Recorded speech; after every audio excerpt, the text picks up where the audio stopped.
Hey everyone, today's video, I want to show you a pretty cool tool that I've been working on that'll be in the Unreal Marketplace called Displacer.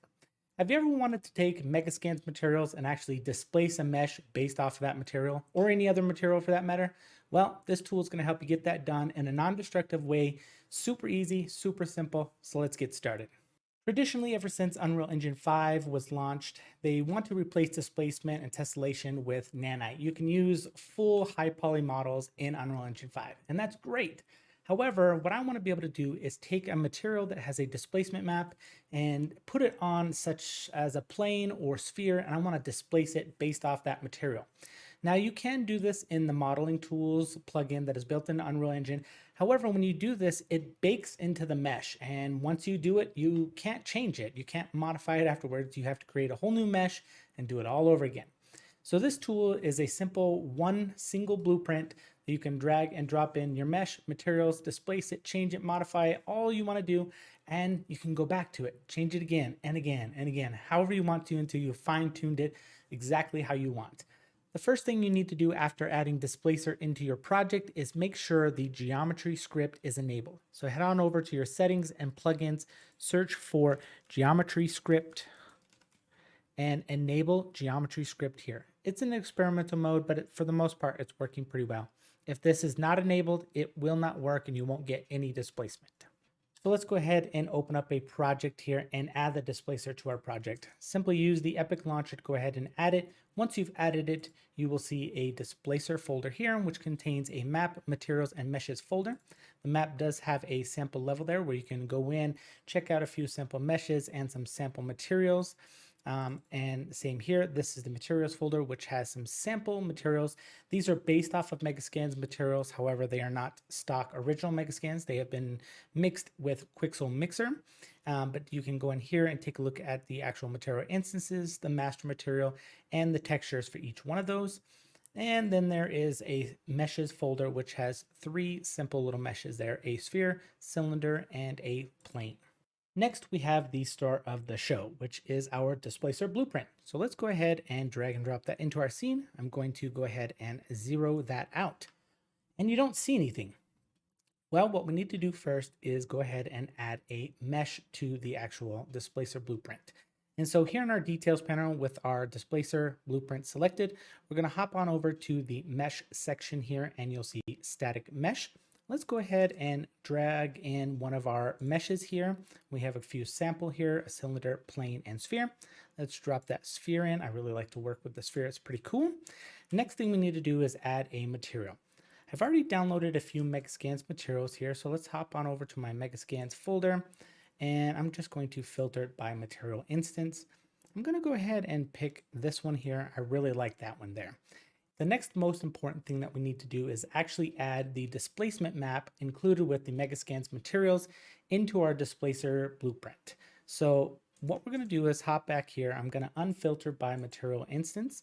And I know that that particular one is called Rocky Forest Floor. So I'm going to go into that folder here.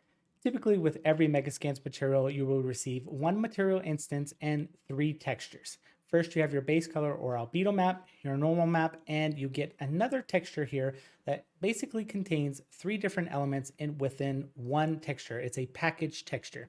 And what they do is they separate out different elements based off the color channel. So if you look here in the description of the actual texture map, you can see ORD. So ORD stands for occlusion, roughness, and displacement. So in the order of RGB, red, green, blue, that is what it is. So red being occlusion, green being roughness, and blue being our displacement. So if we hop into material here, I can actually show you if you take these off, this is our R, which is our occlusion, green, which is our roughness value, and B, which is our displacement.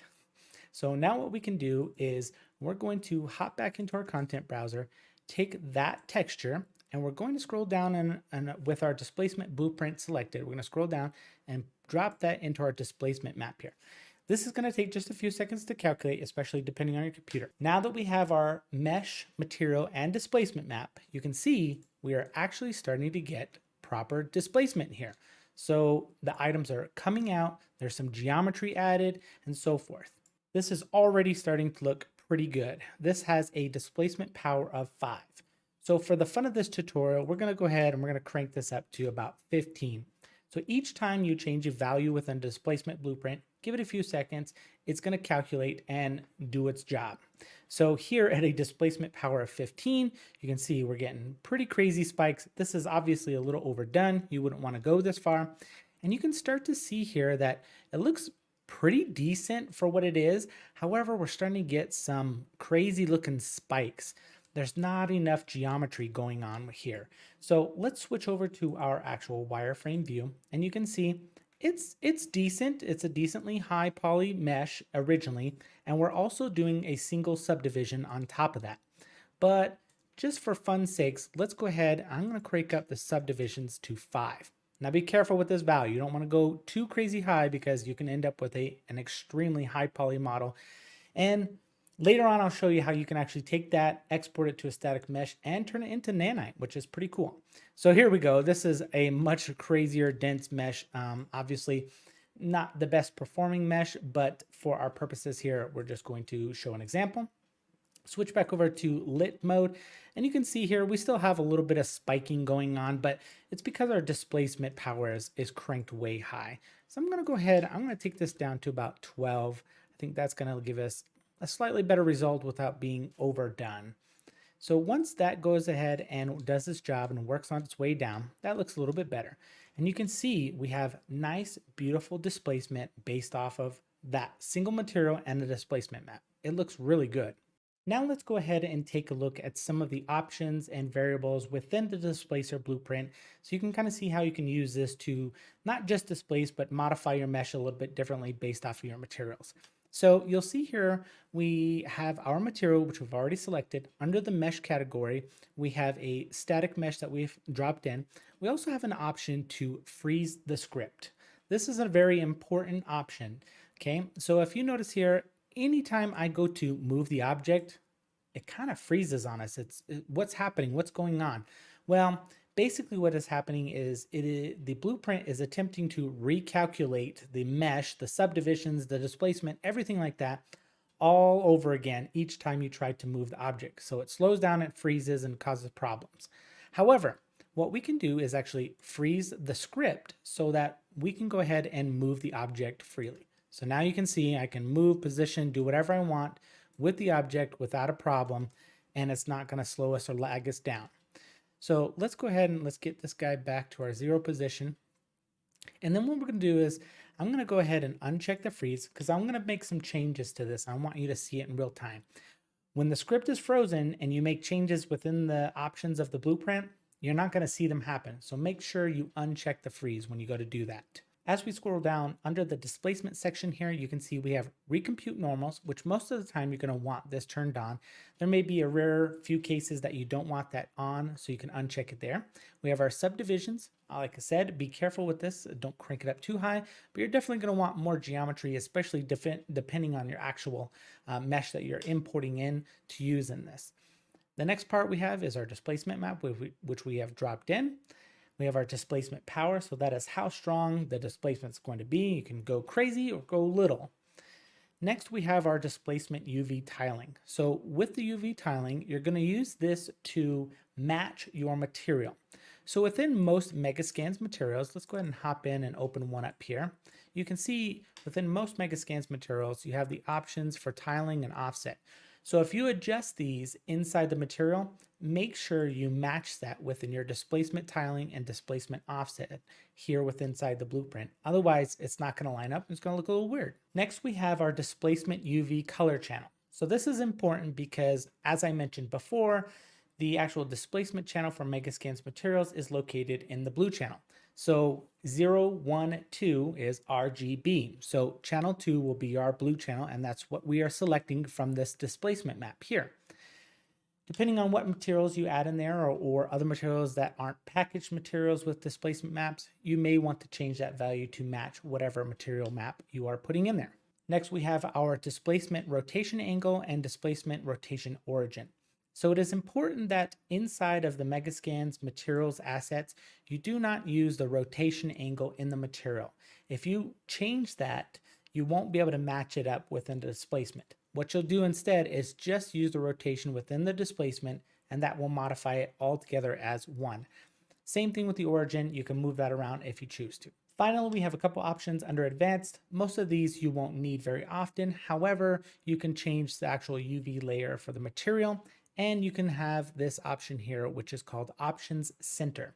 And the best way to give this as an example here is if I go ahead and I take the power back down to 0, you can see as our sphere goes back to a normal sphere with no displacement, you'll see that right now it's pretty much sitting on the ground plane, right? Perfect. But by adding actual displacement, let's crank that back up to 10. When you add the displacement, it's basically going from that point and growing outwards. So this could be a problem. You may not want to have that happen. So instead of, even though my sphere is actually placed at a 0 position and should be sitting on the floor, it's not because of the displacement.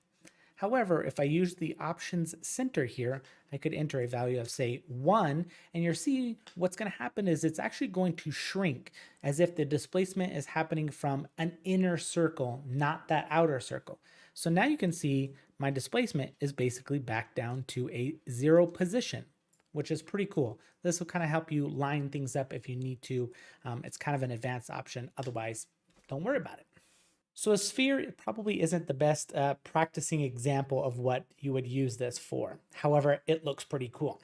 The best example of what you're probably going to be using Megascans materials and actual displacement is with an actual plane. So let's go ahead and hop into our meshes again here and choose our sample plane and drag and drop that into our Displacer BP and see what happens here. Most likely, this is probably how you're going to use the actual Megascans materials with Displacer. And so this is going to create a beautiful ground plane that has been properly displaced, and you can see it looks way better than just a normal texture with a normal map on it. So you can see here what I've done is I went ahead and added a Icelandic ground material here to our flat plane. I've added about 10 power of displacement, and I've dropped in another Icelandic mesh Megascan asset, and you can see because we have proper displacement, when I bring this mesh up in, you can see it's not just a plain circle or flat area where these two are blending together. You can see the actual rocks are penetrating up and causing a nice blendable edge between the two assets. This works so much better than just a flat plane. And so let's go ahead and take this displacement power down to 0 real quick, just so we can take a look at what it would look like normally without displacer. So you can see here without displacer, you can see pretty distinct lines here. There's no real blending between the two. A couple spots it doesn't look too bad, but you're definitely seeing a little more of the polygons around the actual mesh here. So while displacer is relatively decently performance oriented, you will definitely want to freeze the script if you're going to be doing any heavy moving or duplicating of objects and copying and moving stuff around. So let's go ahead and I'm going to freeze our script here. So now I can easily move it freely. And what I'm going to do is go ahead and Control C, Control V to copy and paste. And you'll notice here when I move it over, there's nothing there. So what happens is when you duplicate an actual Displacer BP, it does unlink the actual static mesh. So you're going to want to make sure you relink that back in there, which isn't a big deal. So let's hop over here to this one. We're going to browse to our asset there so that we have it. I'm going to click on it, come back to our second displacer and relink it. So pretty simple, pretty easy. And if we're at 100 here, I believe we're going to want to move this to 200. And you'll notice with the displacement, you can actually create a tiled effect. The materials are of course tiling, so it literally lines up perfect with 0 seams and it looks really, really good. You can now use this to create, a whole area. You may not want to go real big. This is definitely going to be more of a cinematic or small scene area that you're going to want to use this for so that the tiling doesn't get excessive. And you can see how this could be pretty easy to create a good size area and actually have some depth to it without having full nanite meshes tossed in there. And you can actually use any material in the Megascans.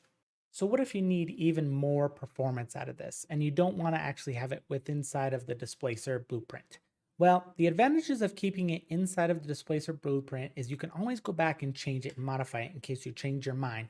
You want to rotate the materials, you want to change the tiling, you want to offset it, you want to give it more power, whatever the case is, you can always go back to it and you don't have to recreate it all over again. So I usually recommend if you decide that you want to actually take it down and out of the displacement blueprint and convert it into a static mesh, you'll make a copy just like we did. And what we're going to do is you need to hop into the modeling tools here. So under the select mode, you can choose modeling. If you don't see this, make sure you go into your settings, plugins, and go ahead and just search for modeling tools. This is actually a really great thing. I know it's still in beta version here, but it really does work pretty well. I use it a lot so I don't have to go outside of Unreal to do some basic modeling and modifying and editing. So make sure you have that turned on. It's a really good tool.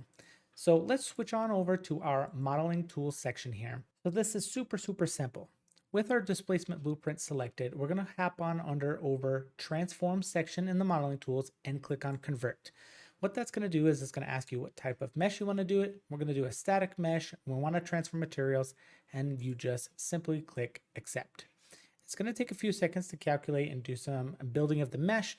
And there you have it. You can see in our actual outliner here, it is no longer a blueprint and is now a static mesh.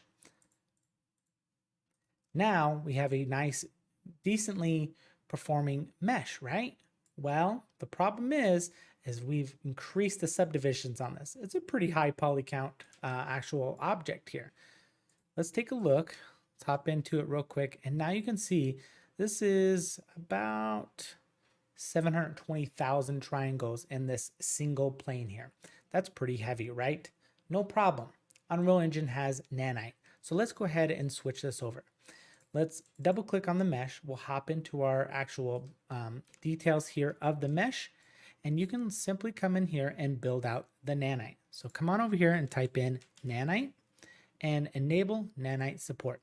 You can do this within your actual content browser. However, I'm going to show you something here. So let's click apply, and it's going to create our Nanite mesh based off of the mesh that we exported. Well, look at this. What happened here? Our textures are all funky and weird. It looks like shadows. It's broken. What's happening? No problem, easy fix. Right over here in our fallback relative error, we're going to set that from 1 to 0. Set that to 0 and apply changes, and voila, you will see it has fixed these weird materials or shaders, or I don't know what's going on there. Part of it has to do with the way that the lighting is hitting it and the fallback mesh that it's using off of the built Nanite mesh here. So there you have it, fixed it pretty easy. Let's save it and then hop back into our tutorial. And now you can see pretty easy to move around. Let's go ahead and switch into lit, and let's go down to our triangles, and you can see full Nanite enabled, beautiful mesh here based off of that. So now you can go ahead and use this to duplicate and build out a much bigger scene without having the blueprint running or anything of that sort in the background. Although this is fairly performant while it is in the freeze mode. So it's up to you however you want to build it out. If you want to leave it as an actual blueprint and use it, or convert it over into a static mesh with Nanite support. So there you have it, a super cool little tool that you can add into your Unreal Engine project to be able to take Megascans materials, or any other material for that matter, but Megascans materials work really well. They already have the displacement maps included with them. You can take them and boost them up to the next level. Take those flat textures, take those flat planes, and just add some depth to them, add some actual displacement, some geometry, and it works really well. No longer do you have to go through the modeling tools and add displacement there where it's baked out and you can't change it later on.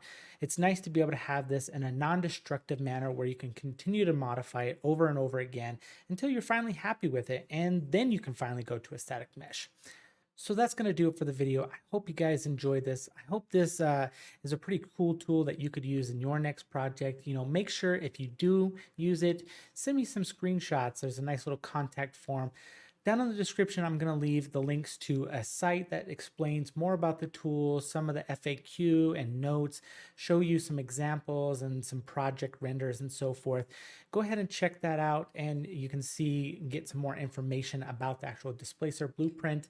I'm also going to leave some links down in the description to find it on the Unreal Marketplace. It should be available. And if you have any questions or comments, leave them in the comments down below. I'd be happy to answer them, and hopefully you can use this in your next project to build out something really, really cool. So until the next video, peace out.